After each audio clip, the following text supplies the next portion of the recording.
Hello and welcome to The Lobby, GameSpot's weekly hangout every Tuesday at 2 p.m. Pacific, right here on GameSpot.com. Hi, I'm your host, Danny Dwyer, joined as ever, pretty much now, as Mr. Peter Brown, and our good friend Alex Handy from the MADE, the Museum of Art and Digital Entertainment in Oakland, California, is here to join us. Thank you very much, Alex. Good to see you again, Danny.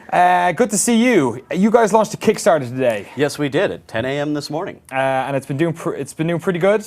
Yeah, we were up to about 2,500 before we started the show here. Of your $50,000 target, as it were. This is something that's, I know, near and dear to Peter's heart. Game preservation is near and dear to my heart after we went out and talked to you a couple of months ago. And I think one of the most shocking things to me and Andy when we did that episode of The Point was just how few people there are actually preserving what is like incredibly important things for video game culture, like going forward. Absolutely. When you came out to talk to us, we were talking about the Copyright Office and the briefing we filed with the EFF, and I'm still in shock that we were an institution that had to comment on this because there's nobody else out there who's doing this. There's archive.org, there's the Strong Museum of Play, there's the Digital Games Museum down in Silicon Valley, but there's really not an institution, west of the Rockies that you can go in and learn about games and play these old games and understand them, at least not a permanent installation, as it were. So what exactly is the MADE for people who've never heard of it before? The MADE is a nonprofit, volunteer-run video game museum. We have free programming classes for kids and adults in technology skills ranging from Scratch to C to Unity to Pro Tools and Photoshop. We also preserve video game history through playable exhibits along themes, ranging from platformer games, the history of 3D, women in game development, and we provide a space for community events such as tournaments and talks, lectures, all sorts of things related to video games. Yeah, you do quite a lot. I think when we went out, I was expecting to just see, oh, it's like a museum of games. It's just going to be a bunch of glass cabinets with stuff that I can't even touch or interact with. But what you do is, like, there's a lot of hands-on education happening, but also people can go in and actually play games. It's not like they're just sitting there. It's almost like it's like a library. Absolutely, it is. There is a huge library of over 5,000 games, and you can play just about any of them if you want to. PC games are a little tougher because you have to install those, but console and older home computer games we can fire up. The Vectrex is plugged in, for example. The NES is plugged in. I can tell you that just about every weekend you can find a father and son or mother-daughter or mother-son playing Mario 3 or Street Fighter 2. I mean, these games cross generational boundaries, and people bond over things like Pokemon. So why do we need something like the MADE? Because it's important to preserve our cultural heritage. Think of it as being in 1920 and somebody wants to start preserving film, this new medium of movies, right? In that day and age, people might have thought it was frivolous or not so interesting to preserve these things. Maybe they're not art. But today, we obviously believe that films are art. We need to have institutions that are built to preserve and keep the cultural assets that are generated along the way, or else that stuff is lost to history. Peter, I know you collect a lot of games. You go to flea markets, and you're very much like knowledgeable in terms of like retro gaming history and acquiring this sort of stuff. I think I was probably of the mind, like a lot of people, that like video games are different to movies because they don't come on reels or they don't come on vinyl. Like video games are digital, so like surely they'll live forever, right? But that's not the case, right? No, certainly not. I mean, especially if you look at any of the CD-based games today, those products were not designed to last, I mean, anywhere near forever, a couple of decades at best. And when you have all these different manufacturers employing different methodologies for producing these discs, we're starting to see discs fall apart, but succumbing to disc rot. So over the years, we're going to lose this stuff, and it's kind of a similar story to what you see with games on servers. Companies can take them off at any time, and so we have these tangible products that are sort of they don't have an opportunity to stick around unless we protect them.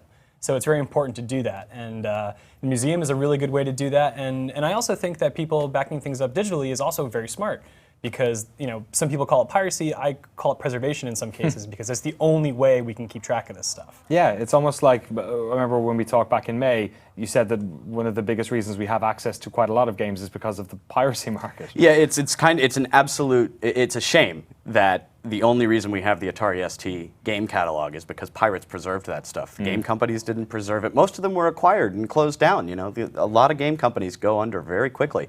So all of these cultural relics would have been lost if it wasn't for sort of this crowdsourced effort to preserve them. Now, I'm not advocating piracy, but certainly there needs to be an institution that can do this, perhaps us. Right now there is no legal allowance for that, is there? It's an interesting area of copyright law, yes. One of the things, the reason we came out to you in the first place was when PT got taken down. Like that was very much a situation where people were like, oh my God, digital things can be taken out of our hands. I remember in 2004 when Half-Life 2 was launched, people were like, oh, buying this digitally, like what if in the future, far-flung future, I won't be able to play it? Or think about something like World of Warcraft when, like, in 50 years' time, if people want to go back and play one of the most revolutionary MMOs of all time, like there may not be a method of doing that. In fact, you guys have a project for one of the first ever MMO that you're trying to resurrect. Yeah, the first graphical MMO for Commodore 64 in 1986. It was called Habitat and produced by LucasArts, and we have the source code for the server and the client, and we have undertaken a year-long effort to bring the server back. It is ridiculously complicated, so I won't go into it. But we are actually, moving along quite well. We've made more progress than I had ever expected. All the companies involved, from America Online to Fujitsu to Lucas, have all been very, very helpful in this. And they should be, because we're preserving their heritage, their cultural assets. They made these things, and if they want them preserved, they can work with an institution like us to preserve them. So you guys are asking for $50,000. What do you need that money for? What is it going towards? So that is the absolute barest budget that we could put together to move into a new space.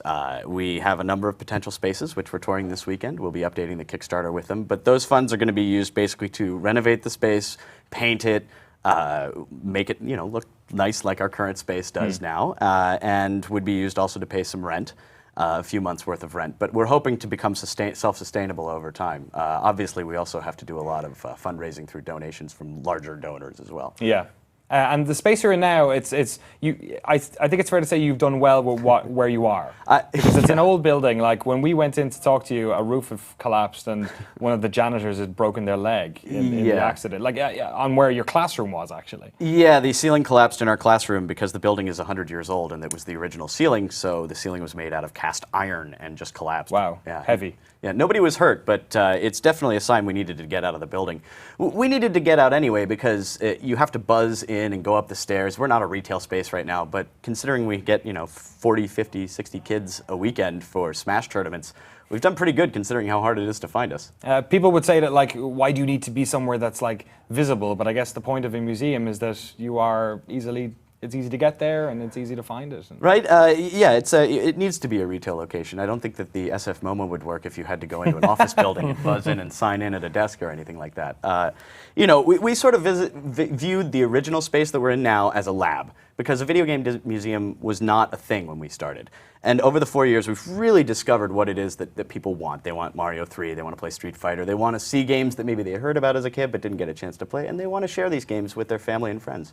I think one of the things that kind of struck me when we talked last time was that you had you did fundraise to about $20,000 years ago, and you actually made that stretch for far more than you had originally intended. Yeah, that basically lasted a year, and I don't know how we did it. I still don't know how we did it, but we did. We used tables off of the street corners, TVs people would put out on the curb. We would grab them and use them. We really, really scrape every quarter to get every cent out of it. But it's all thanks to our wonderful volunteers. I mean, they were the ones who helped put this Kickstarter together and did the videos and everything. We have a very good, dedicated group of volunteers, and we always need more. So if people are looking for it on Kickstarter, would they just search for The Maid right now?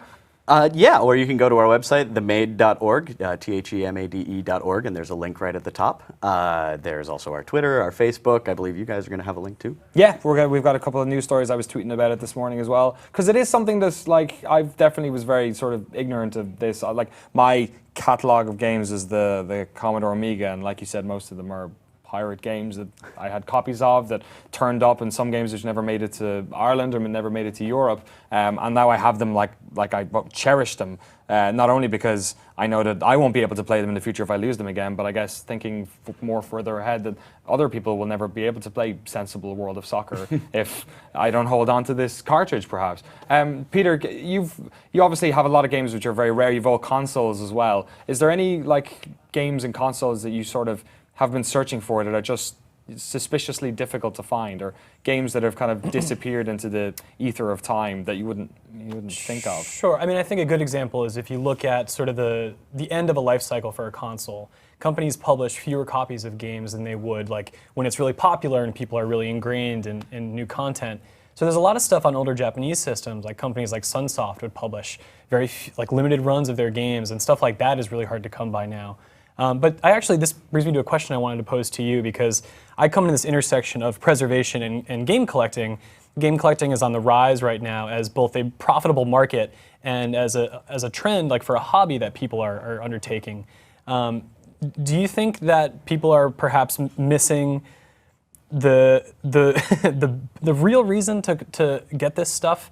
Because I know in a lot of circles when it comes to game collecting, people are like, oh, I have the valuable game, like you couldn't find it, I got it. There's this competition, and I feel like there should be more cooperation in this regard. And I hate that some stuff is sort of only reserved for the people who are rich enough to get it, when they should really be contributing to something like Made. And I know I have stuff I'd actually like to give you guys. So I'd love to hear your answer to my first question and know how I and other people could donate if you guys want things. Well, first off, on the donation front, we can give you a tax write-off for any donations, and we accept things in person and through the mail. We had a guy in Pittsburgh, Pennsylvania send us over 400 Saturn games from Japan. Nice. Well, he would buy lots on eBay and give us everything he didn't want. So we have like the entire Saturn catalog of like dating sims. Yeah. But when it comes to collection, you know, we're not going to say anything to stop people from collecting, right? This is like comic books. People love it. And that's fine. There's totally room for that. It saves a lot of stuff from going in the dumpster. But what I don't want to see is if there's one copy and somebody's got it, like the Charlie Brown game on Atari. You know about the Charlie Brown game on Atari 2600? It's like a kite flying game. Nobody's ever played it because one guy has it and he won't let anybody play it. He wants to sell it. And he won't dump the ROMs or... No. And that's where the community needs to work. If there's something that there's one of, we need to dump it and make it. Because it's digital, we can copy it and pass it around and preserve it.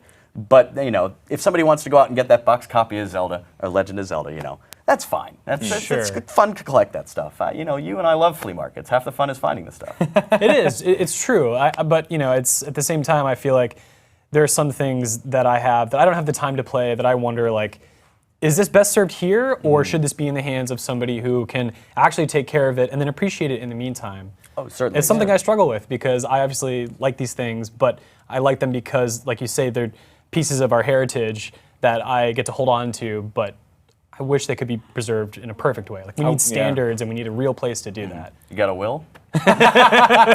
Perfect. Stick Alex's name on it. And of course, if you're a fan of video games, you know, this is obviously, we like to think that this stuff is getting done. Obviously, it's not getting done if you guys are having to reach out and look for money. It's not like it's an easy thing to do. So people can go to the Kickstarter for the Made 2.0, donate. If you have like a couple of bucks to do it, by all means, your backer reward start at $5, right, Nicole? Yeah, but you know, lots of people donating at $1. Yeah. And we're putting all names on the website under donors, no matter how much money you give. And right now, are you guys still in your current Oakland office? Is it available? Are you guys open on the weekend? We're open this weekend. We have a big party on the 26th from noon to 6. Everybody's invited. It's our 4th anniversary party. It's a fantasy RPG themed party, so come in costume. Excellent. Alex Andy, thank you very much for coming in. Thanks for having me, And thanks very much for all me. the work you do as well. It's obviously doing a great service for the video games community, and we wish you all the best of success with your Kickstarter. We wouldn't be able to do it without your viewers. No worries. Yeah, so get on over there. We'll stick the link in the, oh, is it right there? Oh, look at it right there. Beautiful, Josh Shaw, making it happen. TheMade.org.